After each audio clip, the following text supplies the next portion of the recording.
We are live. All right. All right. So those joining, welcome, welcome. Oh, you're right. The music. There we go. There's the music. Hey.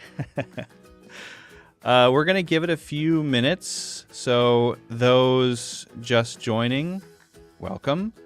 We will be we'll be getting started shortly. Once more people join, you can see we have some very cool guest experts today. So I'm excited for that. Hello, everybody. Hi, and these are the cool images, like this Harry Potter style. Yes, yeah, there is a Harry photograph, Potter. but it's moving. But it's moving. Hi, We won't be here the whole time. Yeah, welcome, welcome. If you don't know who everybody is, don't worry. We will be introducing everybody and getting into some really great stuff. Again, those just joining, we have got a lot to cover today on confidence. Today we're going to be doing a confidence masterclass for PTE, the PTE test, and I think it's going to be really useful. So make sure you've got questions ready. If you have questions about the PTE test, how to build confidence, make sure to pop those in the chat. But for now, those of you who are just joining, you can put in where you're watching from and maybe where you are on your PTE journey. Right? Have you taken it before, and are you getting ready to take it again? Where are you on your journey, and where are you watching from? All right, we'll give it another few minutes. I hope everyone's got drinks, beverages. I have water. I know that's not very exciting, but water. Bartek, I think I saw a tiny cup earlier. Yeah, I'm the espresso lover, so the espresso to go all the time. Okay, all right. Well, we have some people joining already. Looks like from Pakistan. Great. We'll give it another couple of minutes so that people have the chance to join.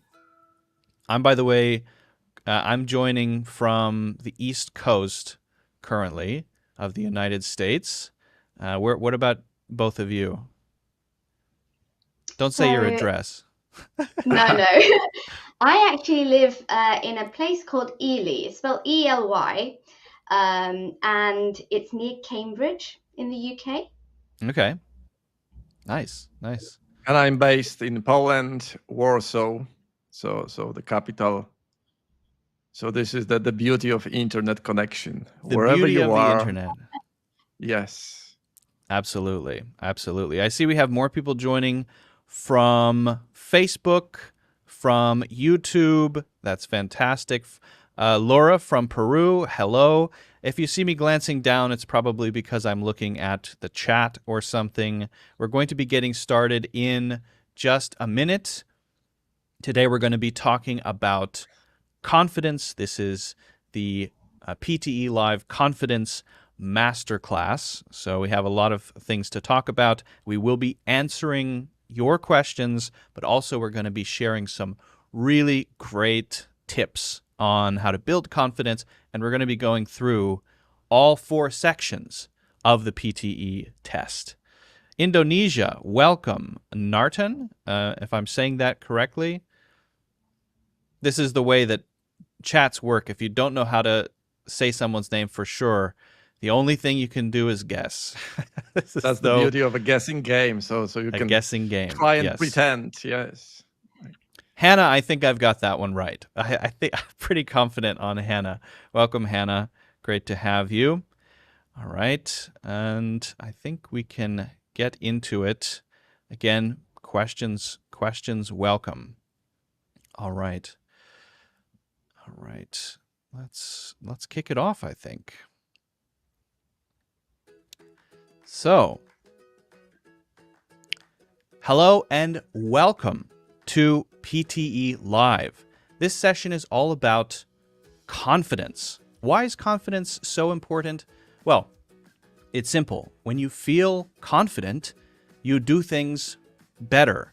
And in language learning, Bartek can talk about this. In language learning, this is called self-efficacy. And today we have real PTE experts from Pearson to share test strategies and help you build your confidence.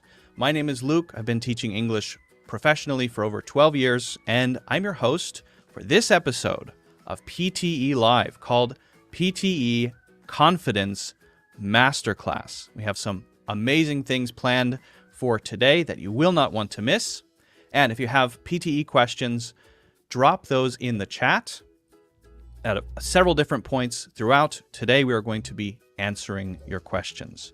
Okay, now before we get into our first topic, let me give you a quick overview of what you can expect for today's session. PTE is the worry-free English test, and confidence plays a big part in that, right?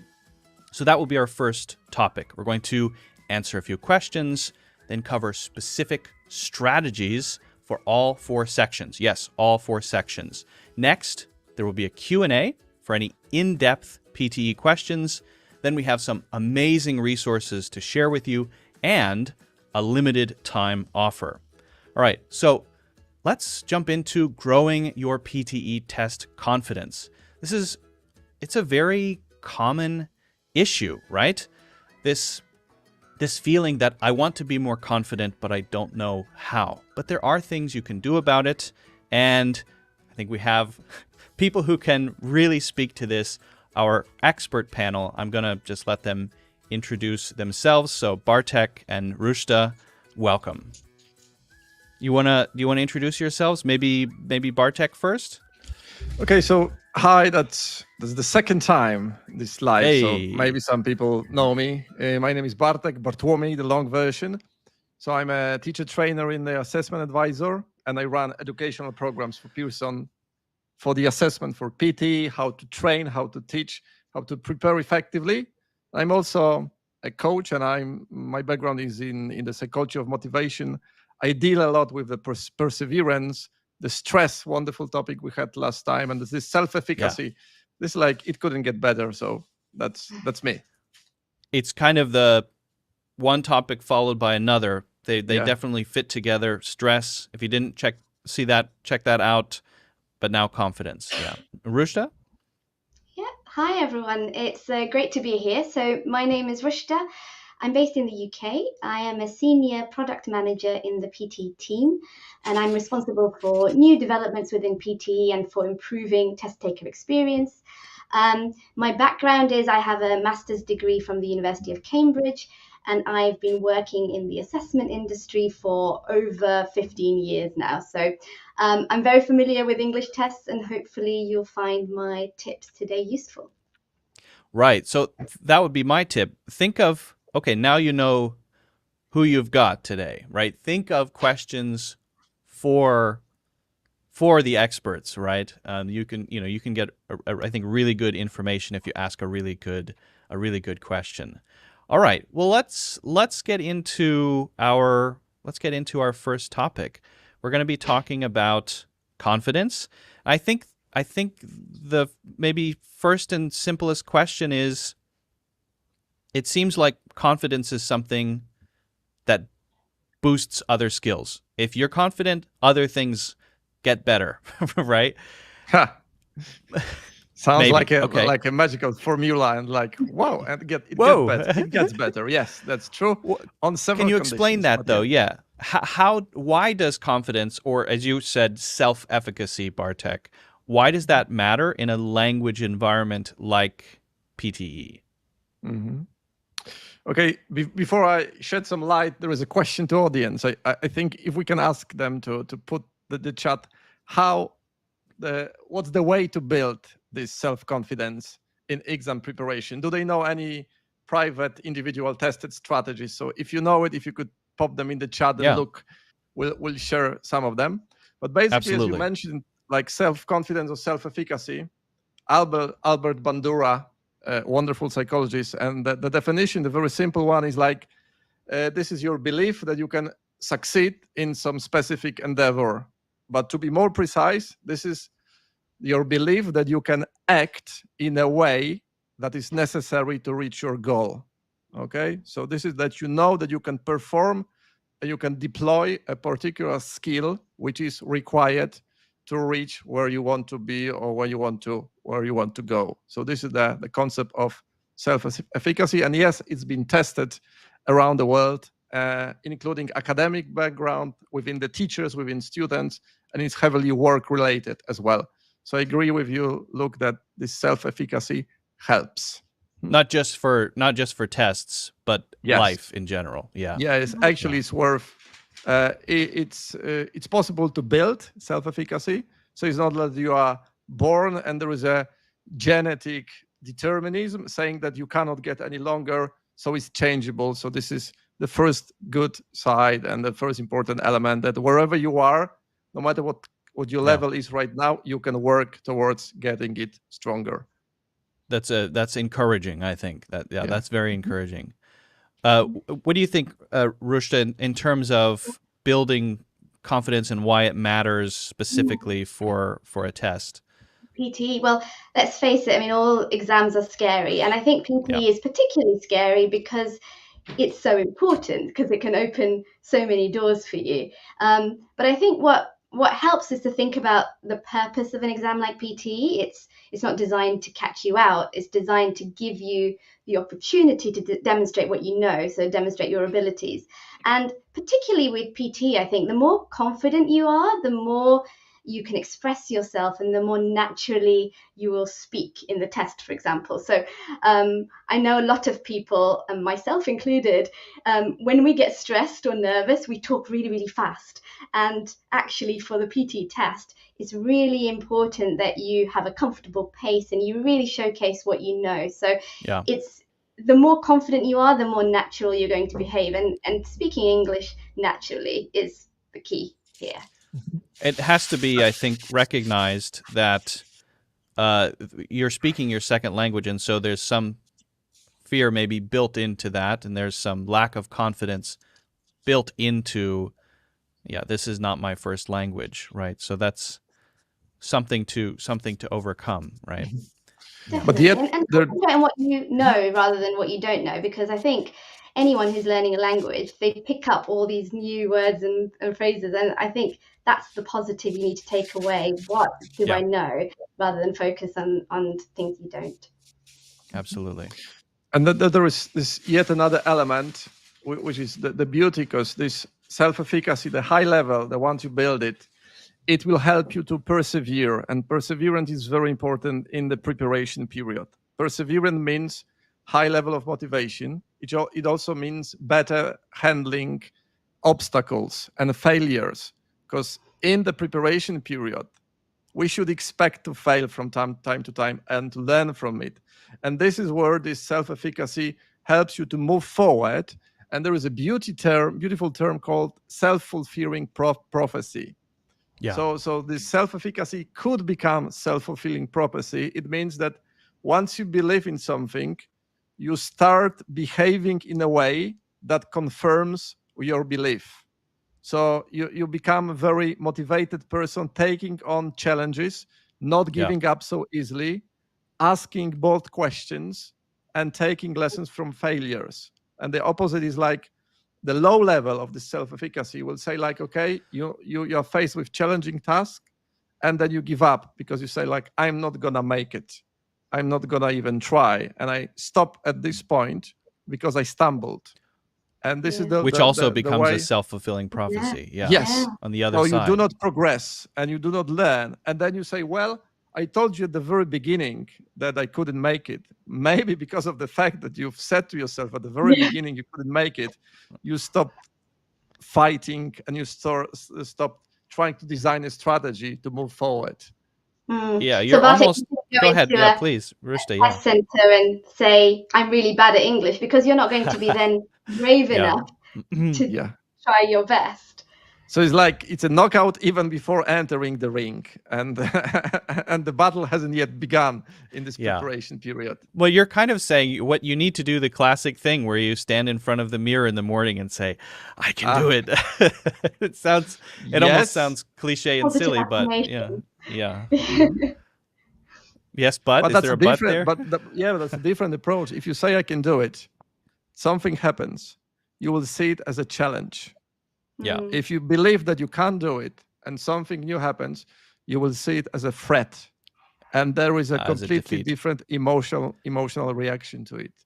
So the anxiety level is uncomparable looking at the question type as a threat or looking at the question type as a challenge. Two different energies. And one of them is helping you to move forward. And one of them is telling you like, run away. You're not going to make it. I feel that. I feel that. That's good. I mean, it's good life advice. You're giving life advice too here, I think. Maybe we can talk about concrete steps, because I think if someone were to just say, hey, be more confident, right? It's not that practical, right?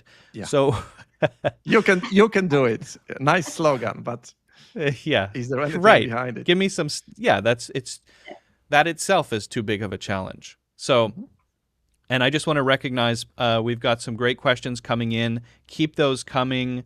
I see Anjana, great to see you here.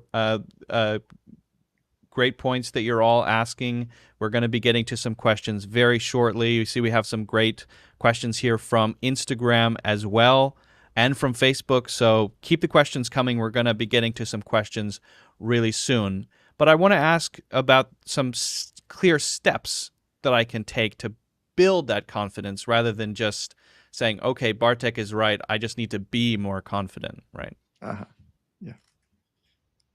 So what can we do? What do you think, Rusta? Yeah. I mean, it's kind of stating the obvious a little bit, but the more prepared you are for the test, the more confident you'll feel, because you know exactly what to expect. But I think I'll take it further and say there's sort of two aspects. There's the assessment side, which is what kinds of questions will I see? What is the task expecting me to do? What are the sort of constraints I need to be aware of, word counts and so on.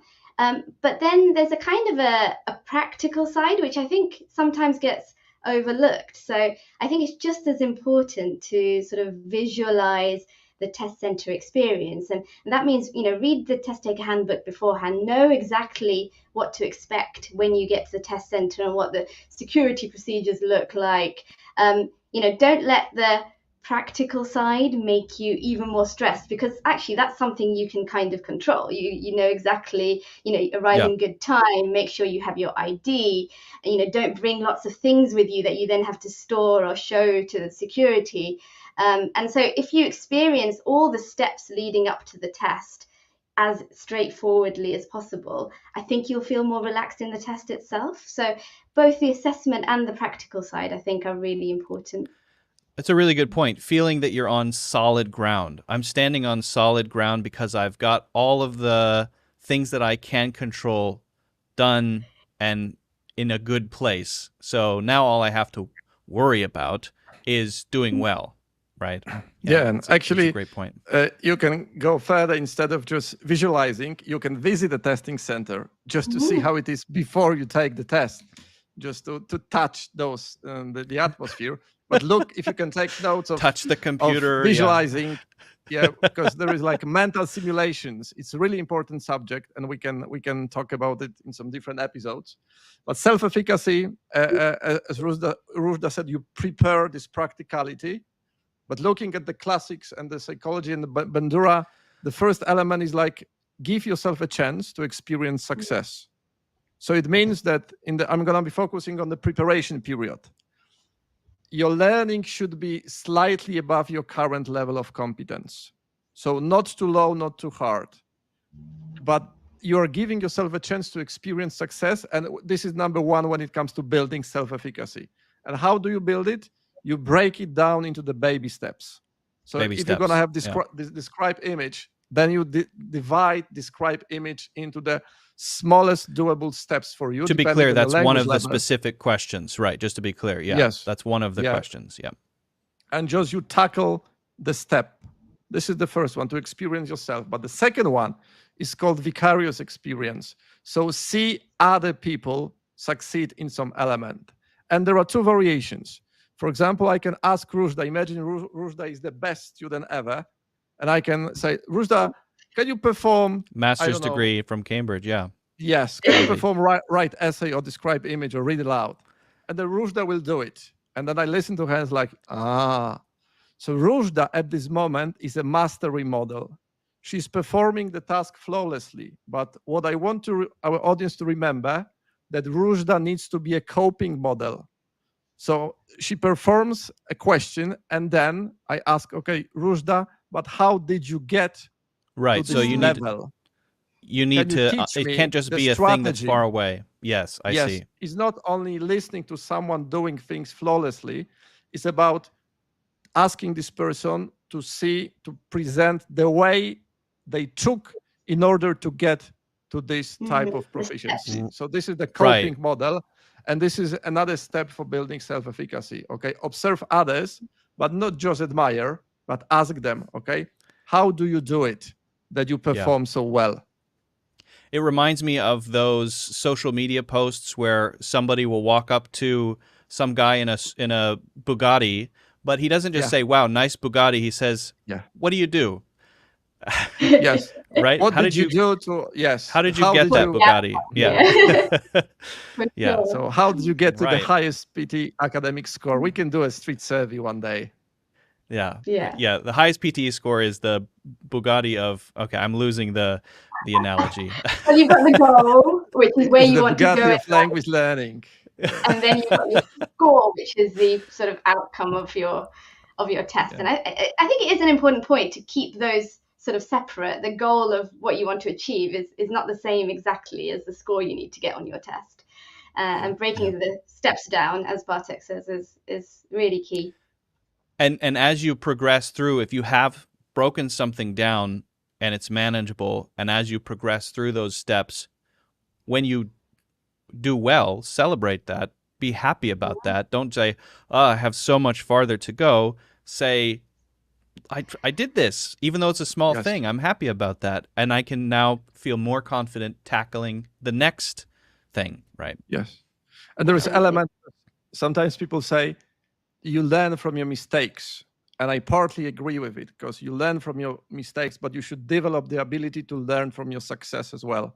So it's not only like tick off, but there is a knowledge and a wisdom behind it. What did you do that actually you scored so well on a particular question type? The same with failing something. So these are the beautiful side that gives you true learning experience. It's not like, that's great, super, tick off, next. I think this is an issue with, I'm a bit of a perfectionist. If I get anything wrong, I think it kind of clouds even the good things I do. And you have to kind of remember the good things you do aren't made less good by your failures. They're still good. That's a great point. Ruzhda, perfectionism, that's yet another beautiful subject. Yeah, we'll get into that one. Maybe we're going to have a whole episode about that. Well, I think we have some great tips here. I want to make sure we have questions piling up. They're a mile high, so I want to get to some questions. But I think as a couple of maybe takeaways, we could say that, as Bartek was saying, there's a self-fulfilling prophecy when you're confident. And when you're not, that is also a self-fulfilling prophecy in a way. And so you have to believe that you can, but break it down. You have to create your environment, right, by maybe looking at great examples, breaking things into steps. You have to always be pushing yourself and challenging yourself. And when you do that and you're successful, you have to celebrate that you did, and not get discouraged because there are so many more things to go. And also visualization, going to a testing center or picturing everything that you will do on test day, right? To feel confident that you know the whole process from beginning to end. And of course, as Ruzhda was saying also, you need to know the test backwards and forwards. You need to know it very well. And when you do, you go in feeling very, very secure, right? So I think we can get into some questions, but those are, I believe, some really, really great takeaways. Maybe doesn't even cover everything, but some really great takeaways. Well, let's get into some questions, if that's okay. We still have coming up, by the way, we're going to be going through all 4 sections of the test. So, there's some great stuff coming up. We're going to be looking at specific question types for all 4 sections. And we're also going to be answering more questions later on. So keep the questions coming. Can I add something? Sure. Because there was like this, the beauty of environment, and this is yet another thing to remember, because this self-efficacy is like, can you reach this particular goal? That's one side, but there was wonderful research with basketball players.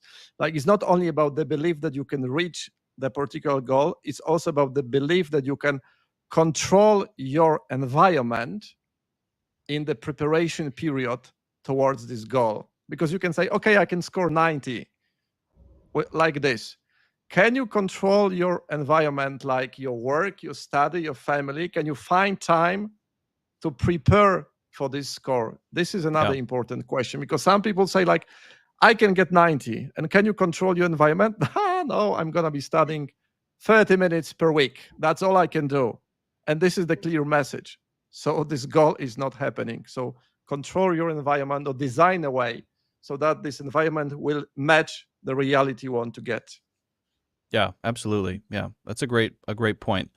All right, I'm going to be taking some questions here from YouTube. L Nocas XDHI. I want to be more confident specifically in phonetics. So just a specific confidence question.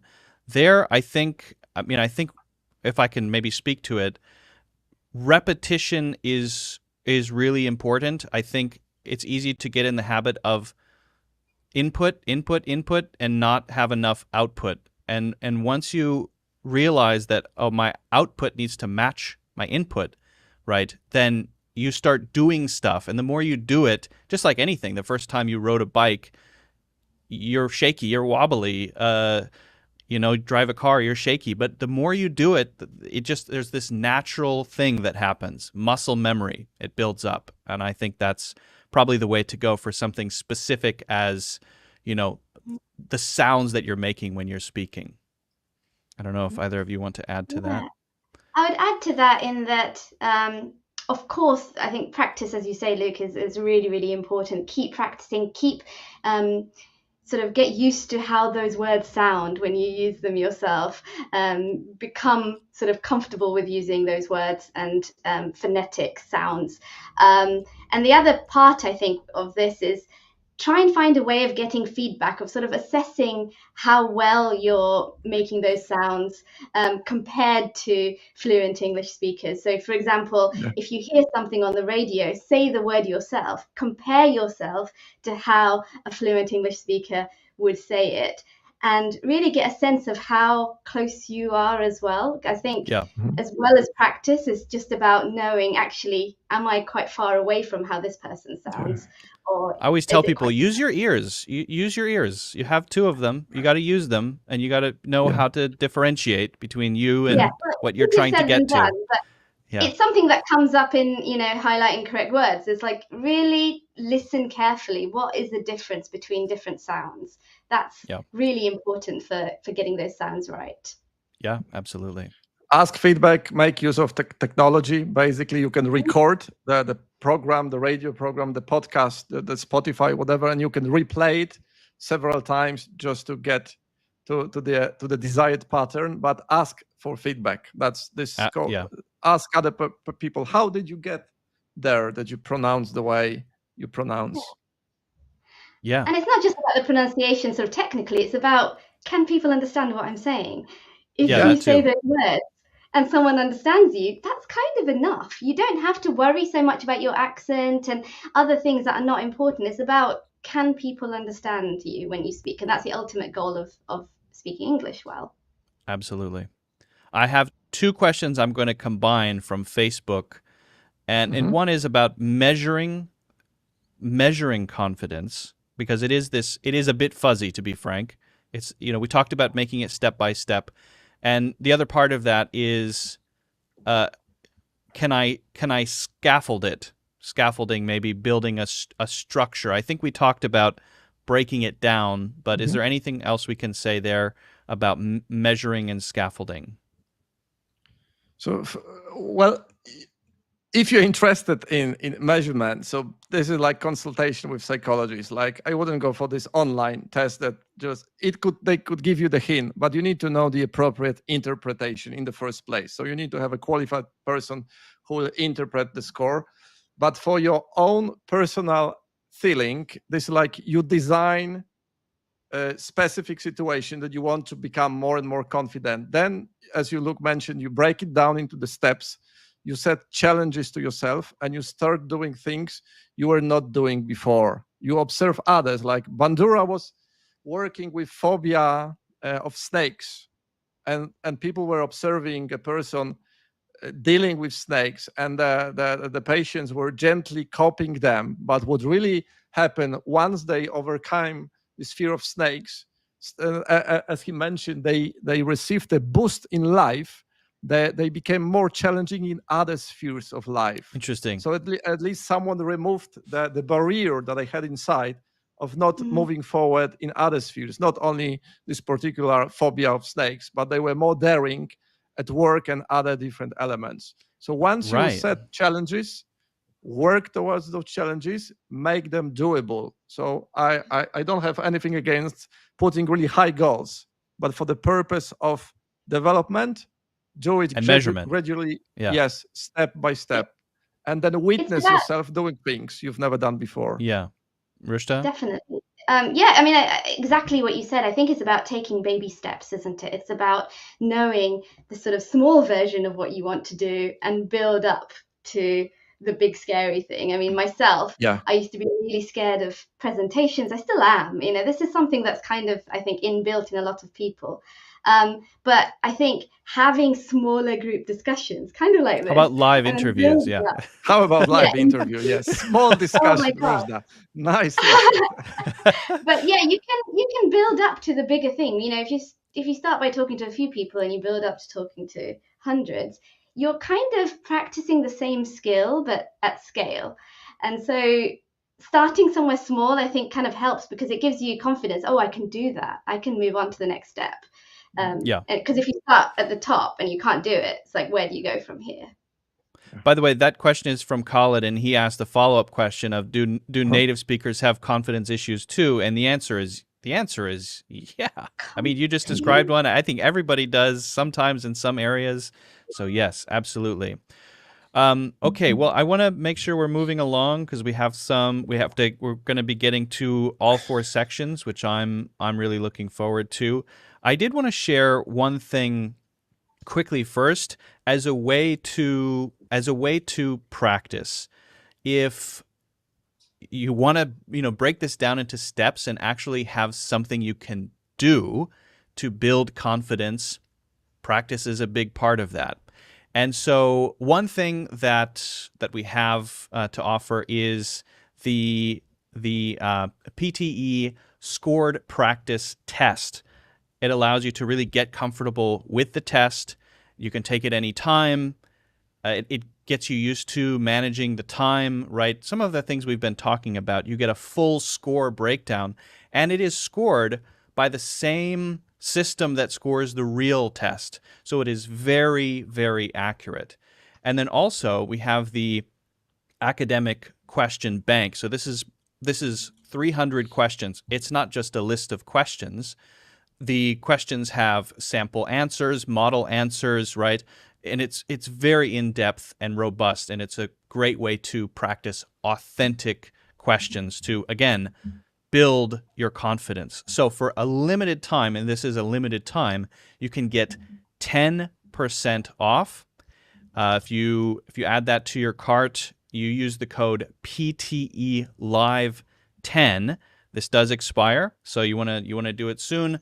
But again, this is a great way to practice and build confidence. Okay, so now I think we can get into the 4 sections. If we didn't answer a question,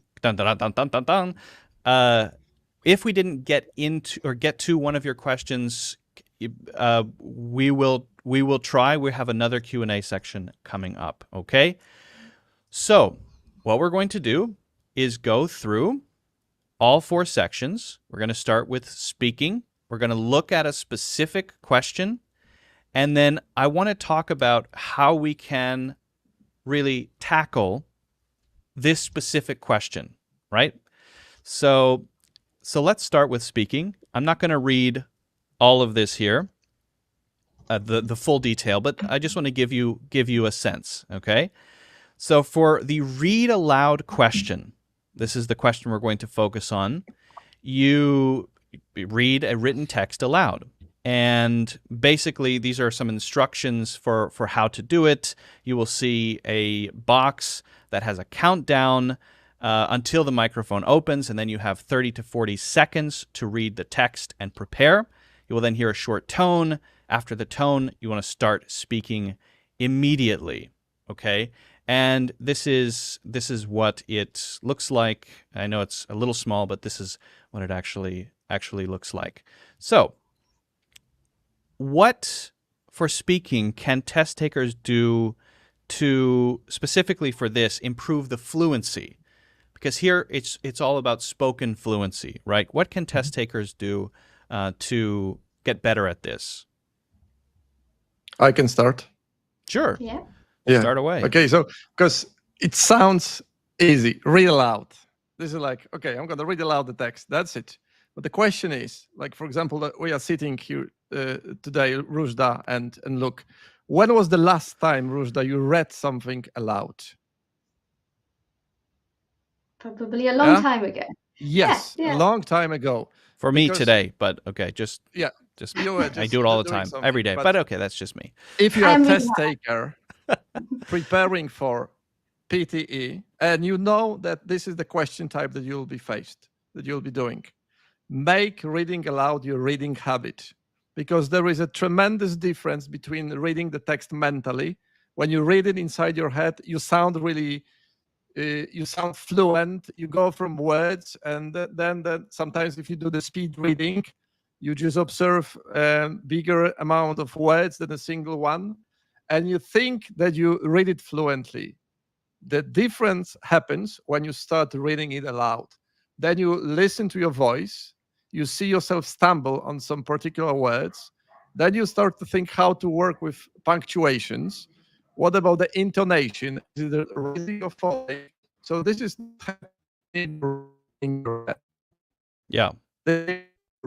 out.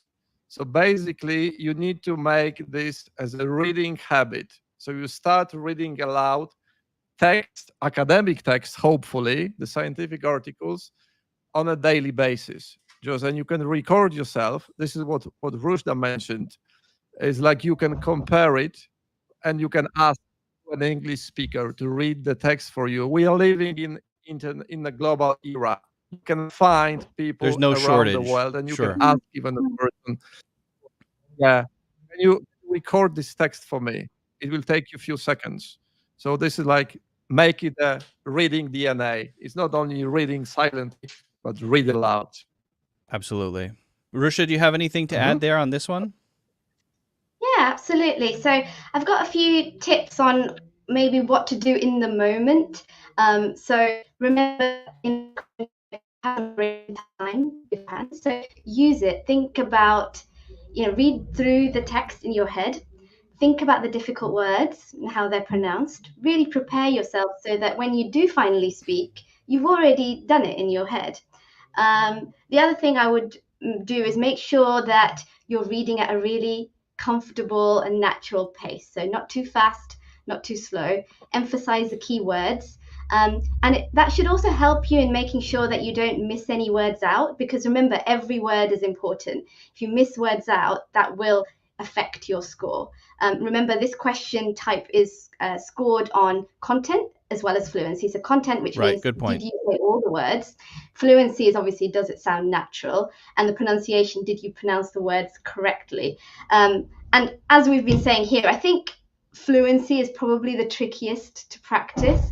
But as Bartek suggested, having that feedback. And what I like is having, maybe if you've got a book which is also being read out, or a YouTube video with subtitles, try and read it yourself and then play the audio and see if it matches, see how close you are to what it should sound like. I think that's a nice way to practice. There's a technique called shadowing, which is similar similar to that. Shadowing is where you follow the sound right after it, and that can be effective too. Yeah, or read it at the same time as someone else who's reading it in the correct pace with the correct pronunciation. Yeah, and sometimes the people are surprised when they listen to their own voice. They say like, "Oh, I thought I was really fluent, but this is not happening. So I need to practice." So record, compare it against, and get better. And do use this preparation time. If you are off at 30 seconds or 40 seconds, so it's not about thinking like, "Oh my God, I should start breathing slowly and I should control myself." This is for you to go through the text, look at all the words. If you get the word which is new to you, try to think how you're going to pronounce it. And once you do it, do not hesitate, sound confident, just do your best. That's it. But use this 30-40 seconds to go through the text, and you can do it. There's another element sometimes used for speed reading. When you prepare, either you take a pen or a finger and just you follow as you read aloud, just following with a pointer. It helps you to see the speed and to make sure that you will notice all the words. You could use that also to push yourself to over time read faster as well. That's a good point. All right, let's look at the. Sorry, Rushdi, did you have another point to add there? No, I was just agreeing that was a good idea. I agree. Yeah, that's a good one. All right, so let's look at myself speed reading. Really? Using these strategies, yeah. So it helps. I used. There's an app which shows you one word at a time, and you can push it really high up, and it's crazy how it works. But it's not useful in this case. That's more for mental reading, I think. It's fun to try and push yourself. How quickly can you possibly read something and still understand it? Yeah. I had a classmate in high school who he always had a giant book with him, and he would read a giant book in a week. We later found out he wasn't reading; he was just like flipping pages. So he wanted to look cool. This is the beauty of the impression. Once you make an impression, 4 years later, they still call you an expert. Okay. All right. Let's move on to the writing question here. The write essay question. This is obviously a challenging one because you're writing an essay, right? So you're going to be writing 200 to 300 word argumentative essay in response to a prompt. You have 20 minutes to do it. You see the word count at the bottom as you write, and you want to write a minimum of 200 words. And so it looks something like this. As you write, you see your word count, and there are some controls there to cut and paste. So this of course is, let's say it, a challenging question, right? This is a tough one. What can we do to, let's say, get better at structuring paragraphs within an essay under a time limit, or other ways to really get good at answering this question? Can I start by telling you a secret, which is I'm a native speaker. I've been writing essays all my life, but actually the first time I tried this question, I failed it because I didn't pay enough attention to the instructions. So more specifically, the word count. So don't slip up on something like this because it contributes to your score. Where it says, say, 200 to 300 words, make sure you are precisely over 200 and under 300. Apart from that, I think actually this is quite an interesting item type. I mean, the topics you get are quite interesting, and the purpose of the task is to enable you to get your point across in a methodical way. So you really need to think about what's a natural structure for presenting your points. I wouldn't use sort of big words just for the sake of it. The most important thing is expressing your perspective clearly and structuring it properly with good grammar, with an introduction, conclusion. Really write something where, if someone that's read important this, to learn if you don't know that, right? The structure, what you're talking about, you have to know that. Yeah. So, if someone read this, as an article on a website, for example, would it make sense? So sense check it with yourself. Does this work as an answer to the question? And I think the structure, having a methodology in place, putting together that structure, really makes your point clear when you're writing. And you need to build all of that all of that stuff that you just said, that needs to become muscle memory. You can't be figuring it out on the day. You need to have a system in place ready to go. Yes. Yeah. Success is where the persistence takes place within the preparation period. So when you persevere, you move on, and this is where you build up this memory. And what you said, look, at the very beginning, and Rujda, is like the challenging question type. Yes, it's challenging. And my personal metaphor is like essays like mixed martial arts. This is how I truly believe it. You need to be good at boxing, you need to be good at kicking, you need to be good at grappling, you need to have strong endurance and stamina, you need to have self-efficacy, and everything is being tested at the same time. Yeah. So if you look at the essay, for example, in mixed martial arts, strength is okay, but you need to be accurate and you need to have good timing. The same happening with essay. So the strength will come from the arguments that you're going to present, but accuracy will become from the way you're going to present those arguments. And the timing is how you're going to sequence all those elements in a logical order. So this, as we mentioned before, so I'm going to be referring to the self-efficacy. So making it into the baby steps as you prepare. So teaching yourself how you're going to sequence ideas. Teaching yourself cause and effect when writing the paragraph. So there is a cause, there is an effect, and this effect becomes the cause of another element. Teaching yourself how to write paragraphs when you start from the general intro and then you provide examples. If the question type asks you to compare and contrast, you work on the language used for comparisons and contrast. If they ask you to justify and to find a solution, another baby step will be to train yourself on providing appropriate language for justification and creating solutions. And as you prepare for MMA fight, you analyze your opponent. What are his strengths and weaknesses? When you prepare yourself for essay, I'm not going to say that you are your own opponent, but you analyze yourself. What are my strengths and what are my weaknesses when I write essays? What do I struggle with? Okay, what type of words I find it difficult to incorporate? Okay, and you work on those elements. Then when you get into the ring, so like the question type, and you are typing the essay, you will be using all those structures together. I like the analogy. That's a really good analogy. Yeah. I think in a way, this question type is a bit less stressful compared to some of I mean, obviously it's very challenging, but the fact that you don't have to come out with the perfect words immediately, you can read back what you've written. Yes. Unlike some of the speaking tasks, which are so sudden and quick. With writing, I would suggest always give yourself a little bit of time right at the end, read through what you've written, correct any mistakes. And I think that kind of reduces the stress and kind of can increase your confidence if you give yourself the time and don't sort of try and do too much in the time you've got. Absolutely. The proofreading, by all means. And there are two strategies. One, because I've heard of from the PTE preparation teacher that one, you do the proofreading of last all point, the because we gotta move on. But yeah, go ahead. Go ahead quickly. You check everything, or you check paragraph by paragraph.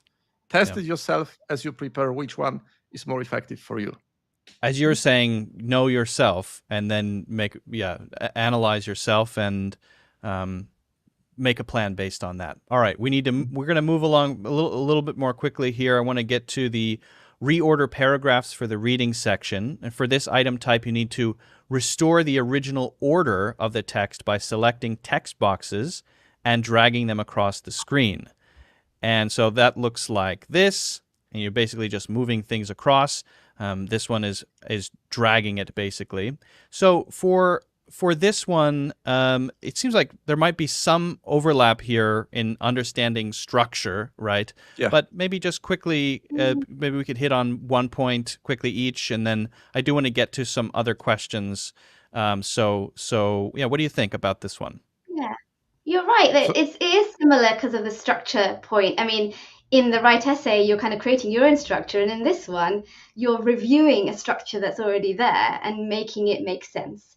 And I would say, if I had one tip, is find the topic sentence, find the main point that you start with, that this would make sense, and then work in sequence from there. rather than look at the whole thing and try and piece it together in one go. We have a comment here again from Facebook that the martial arts analogy is great. So that's just one point. But yeah, life. Yeah. That's a good point. I think there is a parallel there in understanding that. So maybe some skills can overlap. Bartek, do you have any quick thoughts on that one? Practice with the question bank, but yet another one. Just go for normal standard academic text that you'll be reading. And as you read the text, think not only about what the text is telling you, but how is it that the questions, that the sentences and the paragraphs appear one after another. So learn to observe the transition. So it's not only reading for the content, but reading for the structure. How is it so that the author is presenting sentences in a particular order? This will teach you this transition period to observe small elements in the sentence, cohesive devices, or whatever the name you want to give it, that are used to present particular sequence. Great point. All right, I want to move on. Finally, the listening section. Highlighting incorrect words. For this item type, you have a transcript of an audio recording, and there are some errors. And essentially, while listening and reading, you need to select the words in the text that differ from those that the speaker says. So attuned listening, basically, and it can look like this. So it's not just about listening, how you're paying attention to meaning, but you're really trying to listen for very specific things. Maybe this time, Bartek, I'll start with you, but what's different between listening comprehension and this? So basically you need to fish out the words which sound different. And one piece of advice I would leave, a very simple one: don't guess. Okay? If you're not sure, do not click the word. Just once you click the word which is different, you need to be fully confident that this is the word which is wrong in the text. Okay, so you need to train yourself to be highly focused and follow the text with a cursor from the very beginning, and just go word for word as the speaker is moving on. If you just lose track, it will be difficult for you to get back and to find yourself in the appropriate moment of the speaker. So follow the speaker with a cursor and do not guess. Okay. If you are 100% sure that this word is different, then click the word. Yeah, you need to know what each question is asking you. In this case, you're being asked a very specific thing, right? Yeah. Rushta, do you have what do you think about this one? Yeah. So I would say on this one, again, use the preparation time you have. Like, quickly read the transcript beforehand, so you're kind of familiar with the content, because I think this is a tricky one, because you have to both listen for sounds but also kind of understand the meaning. And I would try and do both, and understand the nuances of sounds, but don't completely forget about the meaning, because that could give you a clue. If something's completely out of place, actually understanding the text will help you. Great. Great. So I think we've got some really good tips on these specific questions. We'll be over time covering more and more specific question types within each of these. But I do want to answer one or two more questions, if we could, from the chat. We have still more people joining, which is great. Some good comments on the tips, which is great to see. I've got one question here about accent, and I don't know, maybe Rushta, you can speak to this one. I'm not confident as I have an accent. We talked about phonetics earlier, but is an accent a problem? Is this one you want to take, Bartek, or shall I? I think you mentioned this briefly several minutes ago, but basically the thing to remember, you shouldn't be worrying about your accent. What you need to work on is that your response will be clear and understandable for the receiver. Just imagine yourself speaking to a person on the street. Doesn't really matter what type of accent you have. The engine has been trained there were around 90 languages. Speakers were using more than 90 languages around the world. So if you are speaking with someone, do not worry about your accent, but pay attention to the way you say things so that the message will be transferred to another person. And this is how you should focus on meaning. Focus on rather meaning. than that's English, a good point. right? English is a global language. People who speak English really well come from all different types of backgrounds and cultures and have all beautiful accents. And we don't want you to feel you have to change that. So it is about whether you're intelligible and whether what you say can be understood. And sometimes being faster is not always the better. Yeah. So this is like when you speed up and you want to sound more natural, but because of the speed, increased speed, it's difficult for the other person to see what the hell is this person talking about. And this is like you are graded on being understandable in this particular speaking question types. Being understandable. I like that phrase. Be understandable. Worry less about your specific accent. Be understandable. That's great. Last question here. We have an interesting question. What should I wear to the test? And then we'll... That is an interesting question. So, I mean, one of the great things about PTE is that there is no interview with someone. You don't have to put on a suit and, shake someone's hand and make a great visual impression. So the assessment literally is just you in front of a computer, completing the test by clicking, typing, speaking. The computer can't see what you're wearing. So I would say the most important thing is to be comfortable. By all means, dress smartly if it helps you, but bear in mind if it builds confidence. Make life easier for yourself. If you dress simply, you'll also have an easier security process when you get to the test center. So I would say just wear what you normally wear, jeans, t-shirt, whatever it is. Be comfortable because no one is looking at you. So do I get you right, Różda, that I won't be judged and I will not get more challenging question types because of the things that I wear? Exactly. Because you wore sweatpants, cut off sweatpants. Woo-hoo. Yes. The algorithm can't see you. The algorithm can just hear you and get your inputs, and that's it. And that's what goes on your score report. Well, this has been so much information. It's been very dense. So, I mean, those who are here, again, if we didn't get to your question, still put those in the chat because we're going to be back here talking about this stuff again next month. So make sure you do that. Keep the questions coming. We are, tracking everything, writing everything down. So make sure you put those in the chat. And thank you all for joining. And thank you both for being here and providing such great information. I really appreciate it. Very insightful, very interesting. And if I can add something, because since we've got test takers from around the world, like if you master a strategy and if you know how to do something well, you can keep it for yourself or you can teach others, basically. So if you are preparing and you are doing something really, really well, you know the strategy, you can become a coping model. So reach out to other people and teach them how to do it. So in this way, we'll all benefit from it. I think that's called the Feynman technique. Feynman, I think, said if the best way to really deeply learn and improve is to teach other people. Yes. Richard Feynman. Well, thanks again. I really appreciate it. It's been great. Again, amazing insights. We'll be back next month for more. Building your confidence is one of the best ways, right, to perform under pressure. A test is something you do under pressure. And again, there are two great ways to do that. And the first is, as we mentioned earlier, the scored practice test. It may be the best way to really get familiar with the test, learn how to manage time, find areas to improve, and get a full score breakdown scored by the same system that scores the real test, which means you're getting a really accurate score.